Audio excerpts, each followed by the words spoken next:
On October 11th, 1990, the television program The Simpsons aired the episode Bart Gets an F, in which Bart Simpson is threatened with the prospect of repeating the 4th grade. 6 years later, on October 15th, 1996, Arthur aired Buster Makes the Grade, in which a failing Buster Baxter is also being threatened to be held back. Both feature protagonists who struggle maintaining attention on their homework and have to study hard for a big final exam. Notably, Buster is a white rabbit, much like the characters from Simpsons creator Matt Groening's project Life in Hell. And, most damningly, both characters' names begin with the letter B. Is this just a coincidence? Did this public broadcasting series seize this old plot from their commercial broadcasting brethren? Did Arthur do its own thing, or is this a case where The Simpsons did it first? We've got our first reversal for this ridiculous YouTube series. Normally, I look at examples where someone else may have beaten The Simpsons to the punch. But this time, The Simpsons came first, with Arthur being the potential copycat. From a production standpoint, these don't have a ton in common. One airing on Fox, the other on PBS. One about jaundiced humans, the other anthropomorphic animals. And The Simpsons is typically enjoyed by all ages, while Arthur targets a younger demographic. However, The Simpsons regularly engages in stories about their kid characters, often set at school, so a cross-pollination of ideas can still happen. Like with SpongeBob and Recess, this is another case where the other show splits into 2 segments per half-hour block, so The Simpsons version is going to contain several extra plot beats. For example, Bart Gets an F contains much more of a lead-up to its main conflict. The Simpsons opens with Bart doing his report on Treasure Island, Krabappel warning him about his grades in the upcoming test, his attempt to study, his attempt to mooch, faking sick to get out of it, a second attempt to mooch, and finally failing the test. All of these scenes perfectly set the stage for why Bart is in this situation. He has trouble paying attention, goofs off at the arcade, and falls asleep reading his book. But he also has people like Homer who provide tempting distractions for him. Once Bart fails this test, we, the audience, understand what's at play. Whereas on Arthur, well, Arthur just looks at the camera and is like, Buster forgot to study. Cue the title. Okay, that's not entirely true. They do a quick montage of Buster's crappy studying habits and why the librarian hates his guts, and then after the title, Mr. Ratburn returns his exam. Ratburn seems to love shaming his students by critiquing each exam publicly.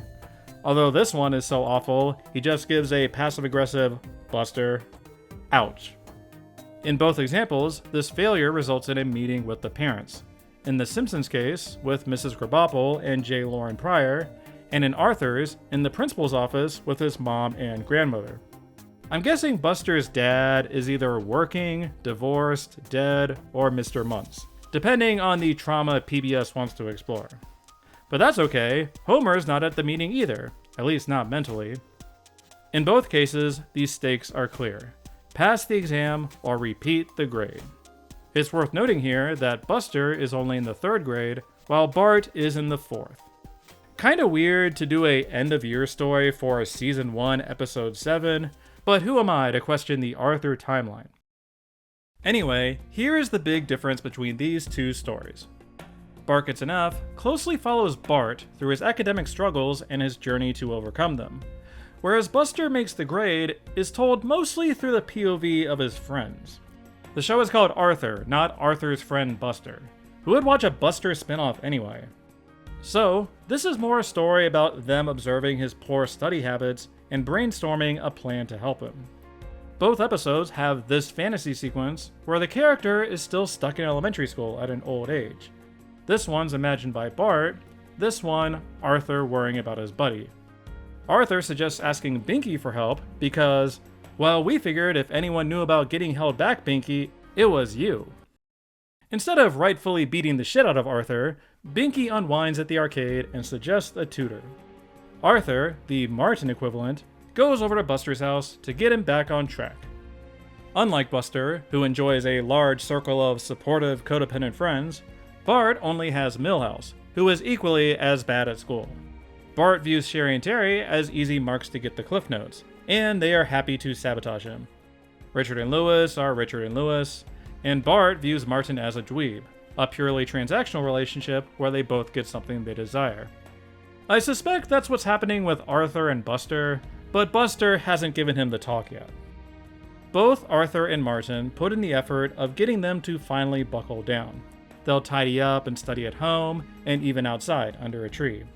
Martin's more of a strict authoritarian, whereas Arthur's strategy is to nag him to death. Like Bart, Buster keeps falling asleep at his desk and is easily distracted. Eventually, Arthur gives up and passes him off to Francine and Muffy, who are the best characters on the show. Francine generously buys chocolates for this math lesson that Muffy patiently explains. Buster challenges their primitive base 10 thinking by eating his remainder. F, Mr. Baxter, I give you an F. Damn right, Francine. Whereas Binky just does what they should have to begin with, and ties Buster to a tree. Hey, wait a minute, now you're copying Season 5. Basically, the Arthur episode is painting a detailed picture of someone very, very easily distracted. Here's where the two stories diverge again, in terms of how they finally buckle down and get serious. Bart's journey is more philosophical in nature, with this change coming from within. He prays for a snow day miracle, gets it, and Lisa reminds him of the pledge he made with the big guy upstairs. Bart finally finds the willpower within to eschew these distractions and slap himself repeatedly in the basement. Whereas with Buster, the change is more socially driven. Binky, much like Otto, was held back twice and tries consoling Buster. And Arthur says, "I'm sure gonna miss you," when describing their future next year. Buster then has a second fantasy about being an adult in school. Except this time, Arthur's the principal and says they're sending him all the way back to preschool. Wait a minute, now you guys are stealing from Season 6! Anyway, this motivates him to finally get serious and do a studying montage. He rigs up this water squirting machine to stop him from falling asleep, and harasses dog walkers with his multiplication table knowledge. Interestingly, both episodes have them studying the Declaration of Independence, quoting the preamble.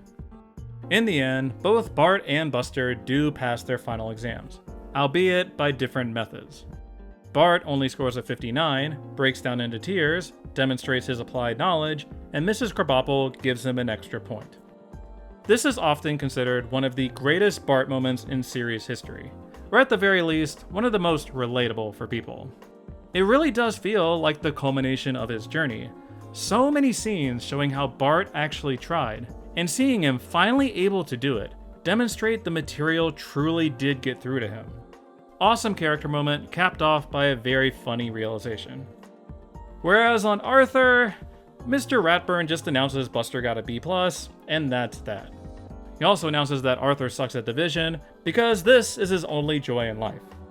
It's a nice moment for Buster, even Ratburn declaring it well-deserved. But it obviously doesn't hit the dramatic highs of Bart's scene.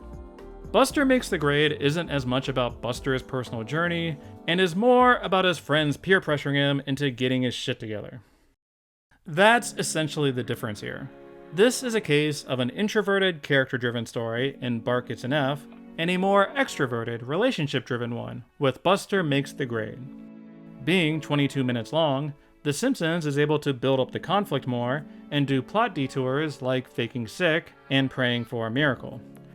Bart feels much more active about his situation, constantly making deals and manipulating the situation.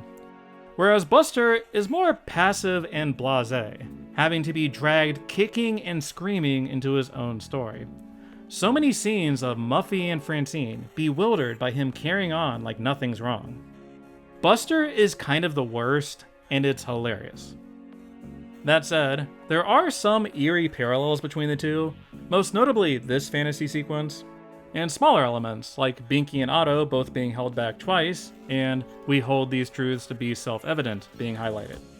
Both Krabappel and Ratburn are stern authority figures who are totally fine publicly shaming their students' bad grades, as well as arranging a meeting with their parents. Both do contain elements where other students come over to tutor them, and Bart and Buster do eventually make serious efforts to overcome these distractions and study. They do have similar character growth. So, on my patented 1 to 5 butter scale, with a score of 1 denoting completely different stories, and 5 being a total ripoff, I am giving this a score of 2 butters. That rating may seem low, due to all the similar elements and somewhat similar arcs. But I think that POV shift makes a huge difference in how these stories are told. If we did follow along with Buster more closely, showing a day in his life and the various places he's led astray, it would feel similar to Bart. Yeah, Bart does get Martin, Milhouse, and Sherry and Terry involved, but that's obviously not what his journey is about. Buster Makes the Grade is more of an exercise in how his friends support and push him, with Buster finally wising up when things get too real. And he doesn't even kiss Mr. Ratburn in the end. That part is different too. Therefore, we must conclude that Arthur mostly did its own thing, and that The Simpsons didn't do it first. I gotta confess, much like SpongeBob before, I have literally never watched Arthur in my life before this project. I was a Nickelodeon and Cartoon Network kid in the 90s. So this was a funny experience for me. I do see now why people have such a reverence for the show and why it lasted for so long. It's obviously super childish and basic, but there's some witty dialogue in here and amusing character moments. I was pleasantly surprised by how well written it was. So in conclusion, on a scale of 1 to 10, 10 being the highest, 1 being the lowest, and 5 average, I give it a 9. Let me know in the comments what you think of these two episodes and how similar you think they are. I want to hear from all you Arthur heads to tell me if Buster is always the worst or if this is a one-time deal. And, as always, let me know if there are any other TV shows with episodes suspiciously similar to The Simpsons. I have written down so many possibilities at this point, from King of the Hill, to The Loud House, to TMNT, to Big City Greens. I also have like 3 different Hey Arnold sitting on the back burner. New suggestions from last time include Daria's school vending machines, the Fairly OddParents' imaginary friend, and the Gumball characters get kicked out of town. What children's show will I overanalyze next? You make the call. As always, thanks for watching.